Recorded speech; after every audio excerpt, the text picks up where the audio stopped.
Em nome do Pai, do Filho e do Espírito Santo. Amém. Santo Deus, Santo Forte, Santo Imortal, tem piedade de nós. Santíssima Mãe de Deus, salvai-nos. Hoje nós vamos falar sobre veterocalendarismo, velho calendarismo, um pouco uma reflexão sobre o tipo de velho calendaristas que a nossa arquidiocese é, e alguma resposta a quem coloca todos os velho calendaristas no mesmo balaio, né? Então, o veterocalendarismo é um movimento, é uma realidade grega, surgida na igreja ortodoxa grega, na década de 20 do século passado. Então, ali por volta de 1924, começa isso. E por que começa? Porque o patriarca de Constantinopla, àquela época, decide, né, em um sínodo,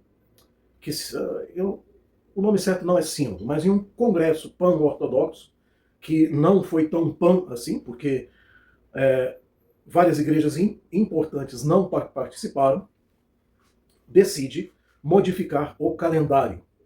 Era o calendário juliano e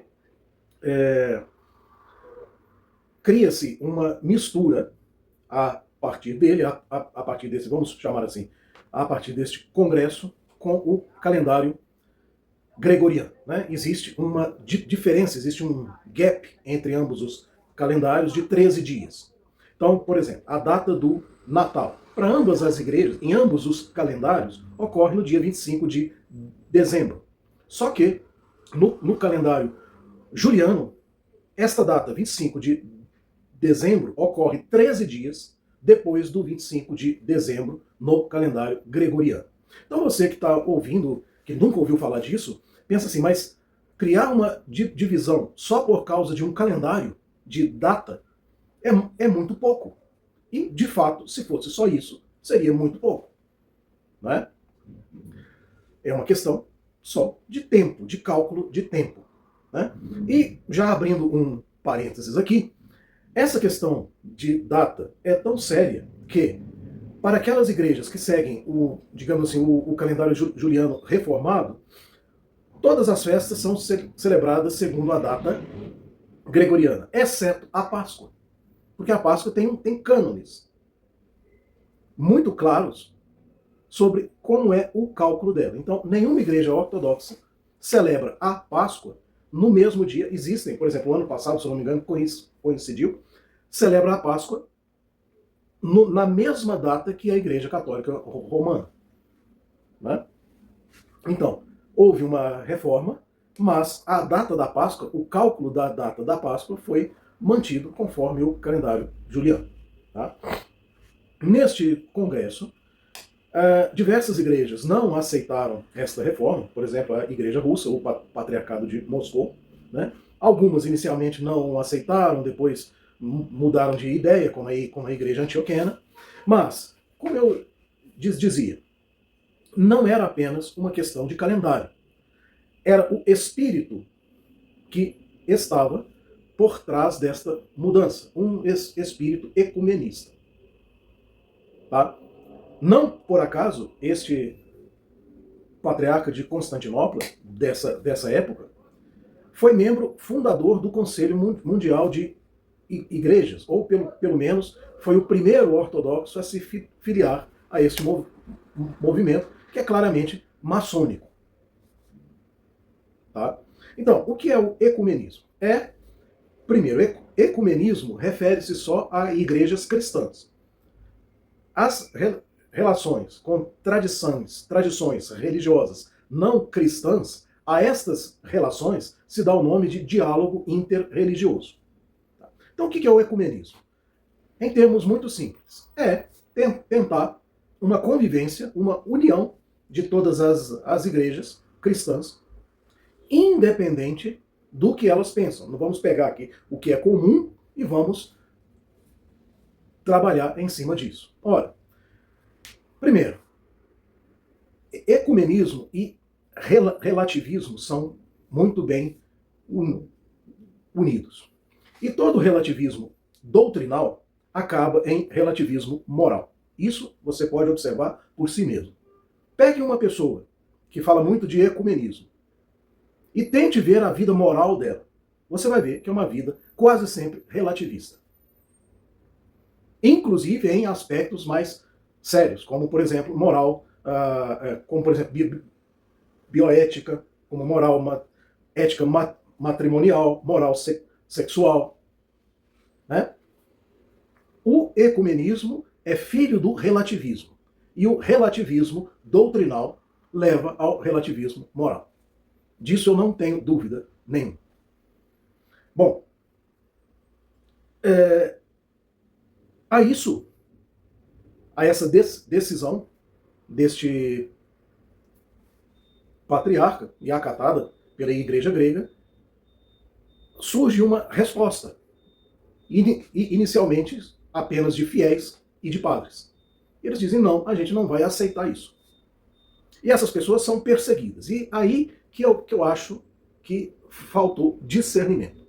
Porque se houvesse diálogo, não diálogo com outras religiões, não diálogo com outras igrejas, mas com os próprios membros da Igreja Ortodoxa Grega, talvez hoje não existiria velho calendarismo. Mas qual foi a resposta? O patriarcado, o patriarca grego, unido com o Estado, manda polícia para interromper divinas liturgias, aconteceram até sacrilégios, fiéis foram agredidos, padres foram agredidos. E o que acontece quando há uma perseguição? Ou aquele movimento se dissipa, ou ele se cristaliza, até se fanatiza na sua posição original. O movimento velho calendarista não acaba, mas ele se cristaliza e, infelizmente, ele se fanatiza. A ponto de dizer que, a partir de 1924, todas as igrejas ortodoxas que aderiram ao novo calendário já não tinham mais a graça do Espírito Santo. O que é claramente um erro e até uma heresia. Não é? Então, só nós somos os certos. A graça está conosco. Existe, analogamente na Igreja Católica Romana, de onde eu venho, o mesmo tipo de pensamento em alguns movimentos. Só nós temos a graça. Alguns chegam até a dizer, não existe mais Papa. A partir de 1960, ninguém mais é Papa. A sede de Pedro, a cadeira de Pedro está vaga. São sede vacantistas. Então, se você vê tradicionalismo, veterocalendarismo, sede vacantismo, não surge do nada, mas surgem como respostas, muitas vezes equivocadas, a uma situação grave, real, onde algumas pessoas com mais sensibilidade teológica percebem que existe um grave dano para as almas, para a sua fé. Não é? Então, como qualquer movimento moderno de contestação, o veterocalendarismo logo se divide. E a primeira divisão ocorre exatamente por divergências entre bispos, uns que afirmavam que qualquer ortodoxo que aderisse ao velho calendarismo deveria ser rebatizado, né, porque nenhum sacramento na cabeça deles, praticados, administrados por outras igrejas, eram inválidos, ou não eram válidos, né? E, por outro lado, alguns bispos que mais prudentes e que disseram, não, isso não tem cabimento nenhum, não tem fundamento teológico nenhum. Né? E aí, algumas divisões acontecem. Eu e a nossa arquidiocese aqui pertencem a uma dessas divisões. Não é ideal existir isso. Não é ideal ter veterocalendarismo. Assim como não é ideal para a Igreja Católica Romana ter tradicionalismo e muito menos sede vacantismo. Mas nós vamos nos concentrar aqui na Igreja Ortodoxa. Todos os velhos calendaristas não têm comunhão com as igrejas ditas canônicas. Né? Então, nenhum fiel velho calendarista pode receber os santos dons, a divina Eucaristia, em uma igreja canônica. Né? Assim dita canônica. Né? E vice-versa, nenhum fiel dessas igrejas, né, ah, ditas canônicas pode receber a Eucaristia entre nós. E isso é muito feio, é muito triste, não é? Fere a comunhão, fere o brilho do corpo de Cristo, que é a Igreja Católica, já tão ferida, não é? Desde o primeiro grande cisma, em 1054, né? Aprofundado lá no século XVI pela Reforma Protestante, né? E nós hoje, no século XXI, a gente vê até onde isso foi parar, porque é como um câncer, né? Há uma metástase, depois outras, etc.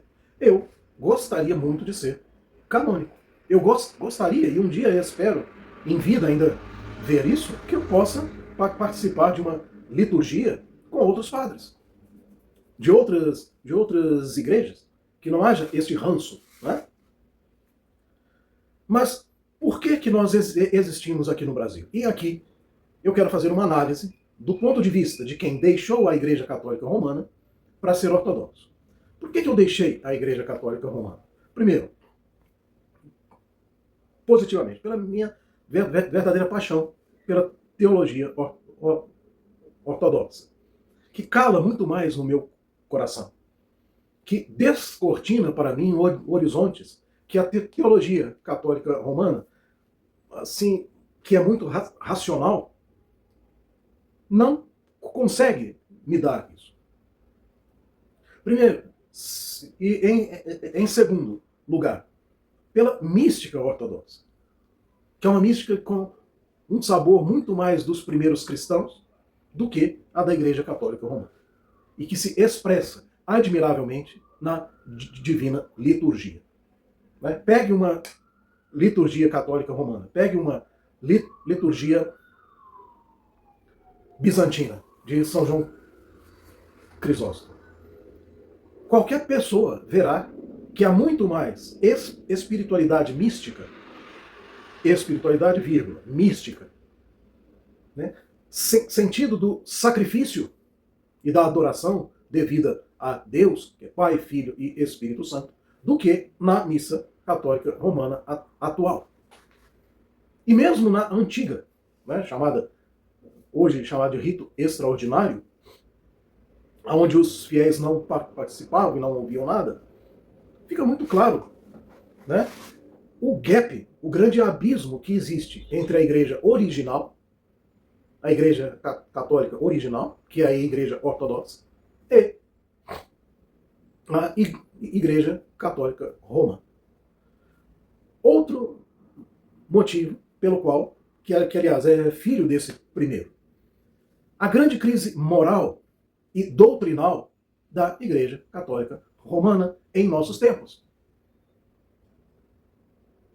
Documentos emitidos pela mais alta autoridade católica romana que não são claros no que eles estão ensinando, que se prestam a várias interpretações e que foram escritos exatamente para abrir brechas. Principalmente, volto a dizer outra vez, em questões de bioética e de moral sexual. A grande crise do clero católico romano, que não é mais segredo para ninguém, e que aparentemente não se vislumbra, não se descortina no horizonte nenhuma solução, nenhuma medida séria, né, drástica, para acabar com isso. Né? Então, quando eu decido abraçar a ortodoxia, eu me dirigi a uma igreja, a igrejas canônicas. E o que eu vi?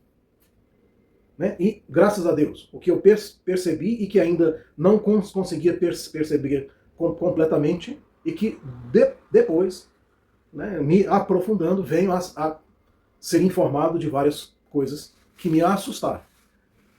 Primeira coisa, quase que um desprezo pela minha história pessoal. Eu fui religioso em uma ordem séria. Né?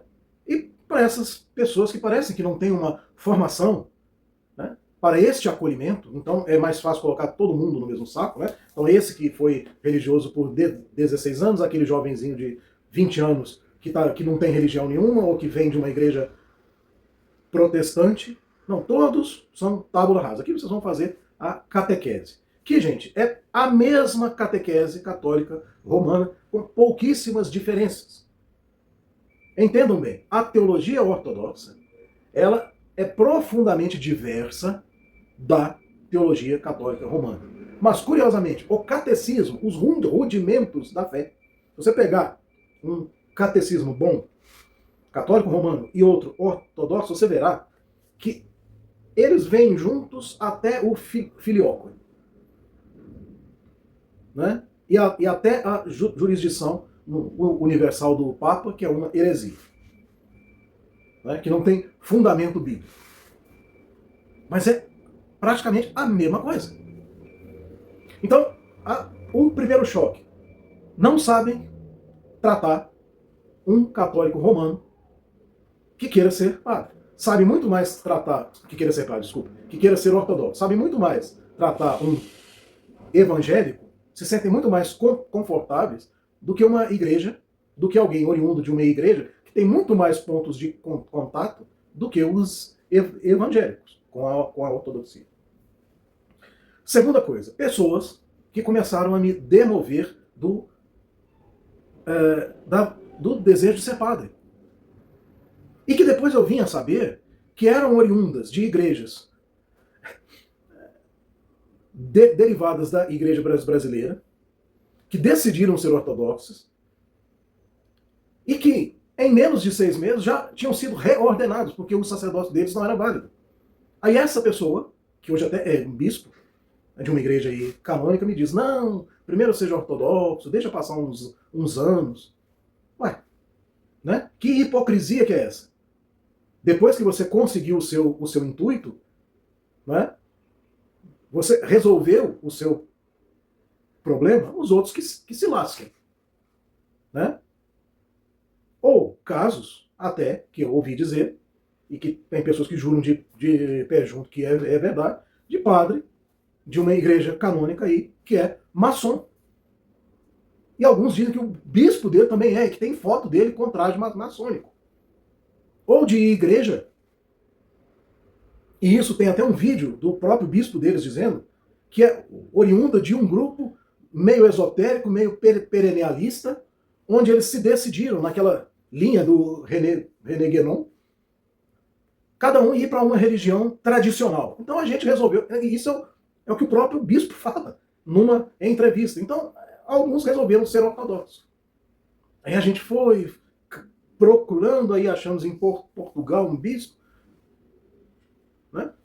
Aí foram para lá e voltaram padres, sem formação nenhuma. E hoje, né, e por um bom tempo, não foram canônicos, assim dizendo, depois se unem a uma igreja canônica e hoje olham com desprezo para aqueles que estão na mesma situação deles originalmente. E, sinceramente, pela fala deste bispo, você percebe que ele continua sendo um perennialista. Né? O que o René Guénon dizia? Né? Existe uma tradição comum em todas as grandes religiões, você siga, escolha aquela religião que mais lhe apeteça para viver essa tradição. Então não importa se você vai ser muçulmano, o René Guénon mesmo se converte ao islamismo, né? Não interessa se você é judeu, ortodoxo, se você é do Islã, se você é budista, se você é católico romano, ortodoxo. Relativismo moral. Todo relativismo doutrinal, mesmo que disfarçado com zelo, com um aparente zelo, ele não consegue esconder muito o relativismo moral. E há casos, há relatos aí, que por caridade a gente não fala. Né? Então, imagine, né? Aí você vai para uma outra igreja, é muito bem recebido, depois você sabe que ele para. Já tentou agarrar jovem, já tomou até murro na cara de um outro que hoje é padre, porque tentou fazer coisa estranha com ele. Né? interesseiro. Aí tá um católico romano que está saindo da igreja, da sua zona de conforto, daquilo que ele sempre viveu, quer ser ortodoxo e encontra mais do mesmo e até pior. Não dá. Não é? Então eu encontrei uma arquidiocese veterocalendarista ligada a um bispo, a um metropolita velho calendarista grego, onde fui acolhido e onde eu vejo que nós temos também comunhão de ideias. Né? Porque se você não se sente acolhido, se você não se sente em casa, porque ser ortodoxo é sentir-se em casa. E quando você se sente em casa, é porque você está sendo acolhido, abraçado, que você não está sendo humilhado, você não está sendo olhado com altivez, tratado com altivez, né? E com pessoas que têm pelo menos um bom cabedal humano, cultural, teológico. Né? Porque, afinal de contas, a gente não tem culpa de ter estudado e gostar de ler. Né? Então a gente é o grande mal, digamos assim, de pessoas que gostam de ler, de estudar e de pesquisar, que a gente não se deixa convencer por nenhum dogmatista por aí, né? Que queira nos impingir algo que, né, não tem muito fundamento na realidade. Né? Então, para quem acha que a gente está velho calendarista por capricho, eu acho que vocês não conhecem bem, ou se conhecem, ou se percebem, fingem que não percebem, a realidade, eu diria, preocupante, com raras exceções, e as exceções costumam, né, confirmar a regra, que é a situação da ortodoxia no Brasil, que além de ser pequena e ainda continuar sendo muito étnica, né, de colônia, começa a ter alguns comportamentos estranhos, a ponto de um bispo europeu que eu conheço me dizer assim: olha, se um dia você sair da sua diocese e quiser ir para uma igreja canônica, não vá para a igreja tal enquanto aquele fulano estiver vivo, porque ele é horroroso. Né? Humilhe os seus padres, fala que padre é igual cachorro, tem que receber pouco alimento para mostrar quem é o dono. Né? Várias pessoas ouviram isso, né? Perseguem, não dá a apolitirium, que é o documento que se dá para um padre que quer ir para uma outra jurisdição ortodoxa, né? Um dia essa pessoa vai passar e, se Deus quiser, virar um outro bispo, né? Com mais caridade, com mais honestidade, que não tem a foto dele com o avental maçônico, né? Agora, o nosso jeito de ser veterocalendarista é um jeito humano, é um jeito na caridade, sem condenar ninguém, sem brigar com ninguém, sem achar que só nós temos a graça de Deus e que todas as outras igrejas são falsas. Mas nós somos velho calendaristas no Brasil, não é lá na Grécia, não é lá nos Estados Unidos, não é lá na Rússia, se é que existe lá. Num Brasil onde a ortodoxia, além de ser pequena, está caminhando, na visão de um ex-católico romano como eu, para um momento perigoso, que mistura ecumenismo, relativismo moral, pouca formação dos seus padres e soberba. É uma bela receita para a gente ir para o inferno. Então, se você gostou desse vídeo, reze por mim. Eu sou o padre Zaqueu José, da igreja da diocese, a arquidiocese ortodoxa grega do velho calendário GOX, sob o homofólio de Dom Nectário Feola e do metropolita Melétios III. E me dê a esmola da sua oração, pela minha perseverança, pela minha conversão, tá? E para que eu, ao constatar o problema nos outros, eu mesmo não me enxergue como eu sou e venha a ser até igual ou pior do que essas pessoas que eu critico. e que a Trindade Santa, que é Pai, Filho e Espírito Santo, por intercessão da Santíssima Mãe de Deus, a Theotokos, do teu anjo da guarda e do santo do dia do teu aniversário, te abençoe, em nome do Pai, e do Filho, e do Espírito Santo. Amém.